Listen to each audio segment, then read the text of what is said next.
June 22, 1900 was an important day for the modern scholarship of the study of Asia.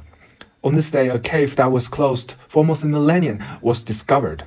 And in the cave were deposited hundreds of thousands of scrolls, together with paintings and artifacts that are all dated before the 11th century. And now, after 900 years of slumber, they were jolted awake to a new century with many long-forgotten stories to tell. This cave was located to the southeast of the ancient city of Dunhuang, which is situated in northwest China, along the ancient Silk Road, at the eastern edge of the Taklamakan Desert.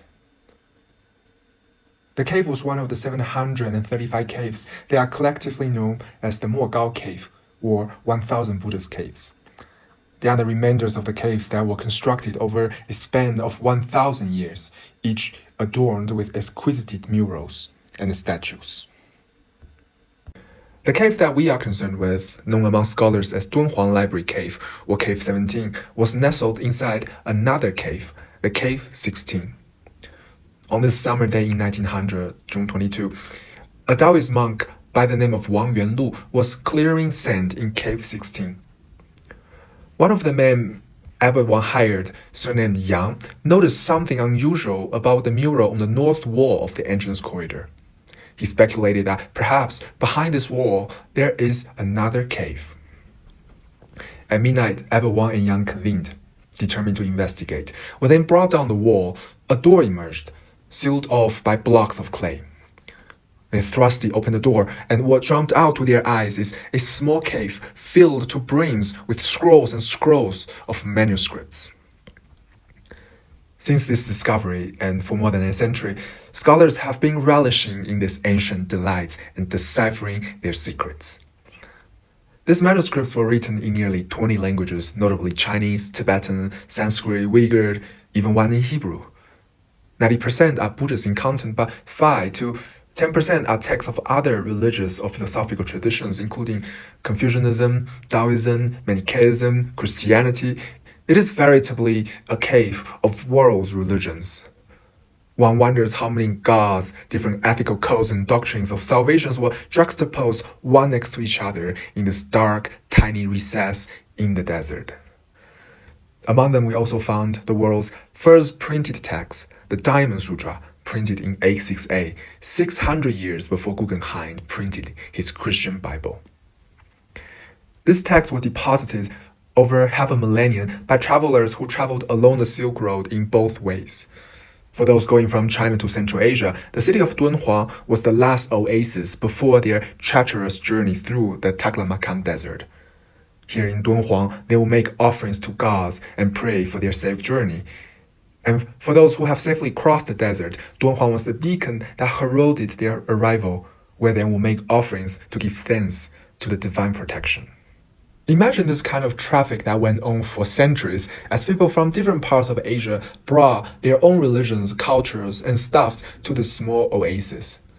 And now, thanks to a library cave, we have a time portal to travel back to a time and place where cultures of Asia had once intensely mingled and fused. There are so many things I want to tell you about Dunhuang and about these manuscripts. What are some of the most interesting ones? Who put those texts there? Why was the cave sealed? For these questions, I have to make a number of videos, but I would like to start by telling you how they ended up where they are. Today, Dunhuang manuscripts are scattered among 13 countries, notably France, England, China, Japan, Germany, and the United States. But the best collections are undoubtedly the one in Paris and London. How did these manuscripts find their way to another side of the Eurasian continent? Answering these questions is to tell the story of two explorers, the French Paul Pelliot and British-Hungarian Otto Stein. We shall start with the story of Otto Stein. Stein is Hungarian by birth and had his PhD in Sanskrit and Persian in Germany. He subsequently went to England to continue his study of Oriental languages and archaeology.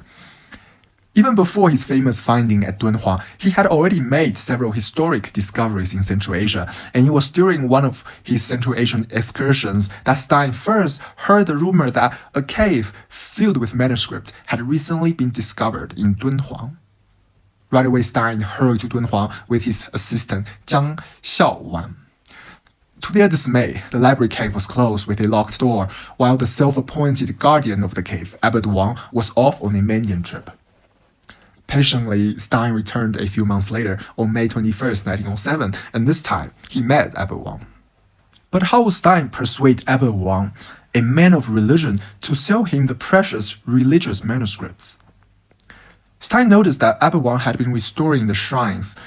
In his private thoughts, Stein thought of these restorations as tasteless and ugly, but Stein saw in them a perfect icebreaker. So, disingenuously, Stein complimented on the shrines, and Abbot Wang, whose pride was now duly satisfied, visibly lowered his guard towards this foreigner. Stein then played a second card. Noticing Abbot Wang's admiration for Xuanzang, a Chinese monk who traveled to India in the 7th century and brought back Buddhist manuscripts, Stein went on to portray himself as a follower of Xuanzang. The effect was instantaneous. Abbot Wang now agreed to show them the library cave. But it is one thing to be allowed to see the cave, but quite another to acquire the manuscripts. Stein then left his assistant Jiang to negotiate with Abbot Wang, and to his delight, that night Jiang borrowed back some manuscripts. And as they will discover in amazement, the manuscript was translated by none other than Xuanzang, the traveler monk we have just mentioned. The second day, when they told this divine sign to Abbot Wang, the Abbot Wang became ever more convinced that the man before him must have been charged by the spirit of Xuanzang to bring the manuscripts to the West. And Abbot Wang needed the money for his restoration project as well. So, granted the permission, Stein and Jiang spent days sifting through the manuscripts and selected what seemed to them to be the most precious ones. In the end, they parted with their trophy of 14,000 scrolls and paper fragments. And all this had cost the taxpayer a mere £130, as Stein noted with satisfaction in a letter to a friend. This archaeological find will earn Stein a place among the most successful archaeologists of all times and a knighthood bestowed by the Queen of England. When Otto Stein was transporting his trophy back to London, the French Orientalist Paul Pelliot was on his way to Dunhuang. The 27-year-old Paul Pelliot is a man of extraordinary scholarship who is at home in some 13 languages and was appointed the professor of the prestigious French School of the Far East at the age of 23. And a year earlier, he was even granted France's highest award, the Légion d'honneur, not for his scholarship, but for his heroic act during the Boxer Rebellion in Beijing. It's worth telling the story here because it tells us something about Pelliot's personality. During the Boxer Rebellion, foreign legations in Beijing were besieged by Chinese rebels. During the ceasefire, to the shock of everyone, the 22-year-old Pelliot climbed over the barricade and announced that he was going to have tea with the rebels. For hours, his fate was being discussed, but to everyone's even greater astonishment, Pelliot came back and laden with gifts of fruits. Apparently, the rebel was so impressed by Pelliot's fluent Chinese that they felt obliged to give gift to their enemy. And Pelliot just seemed to have a way with people, a skill that later would prove invaluable when he was dealing with Abbot Wang. In any case, the 27-year-old Paul Pelliot was now leading a French archaeology team and crossed Central Asia and the Taklamakan Desert and arrived in Dunhuang in April 1908. Later, our Hungarian explorer Otto Stein would not believe how easily his French colleague managed to convince Abbot Wang to sell him the manuscripts. But it seems true that Pelliot did not encounter much of a resistance from Abbot Wang. We can imagine Pelliot's fluent Chinese must have helped. The real challenge then is not so much to persuade, but to know what manuscripts to take with him. Because when Pelliot first saw the cave, he estimated there to be between 15,000 and 20,000 manuscripts. And he decided, he said, if only cursory examination of the entire library was essential, I must at least open everything, recognize the nature of the text, and see whether it offered anything new. Thus, Pelliot spent 3 claustrophobic weeks sifting through the manuscripts. This photograph, which we have already seen several times, captures such a moment. Pelliot wrote, I attacked nearly 1,000 scrolls a day. I do not think I overlooked anything essential. handled not only every scroll, but every scrap of paper.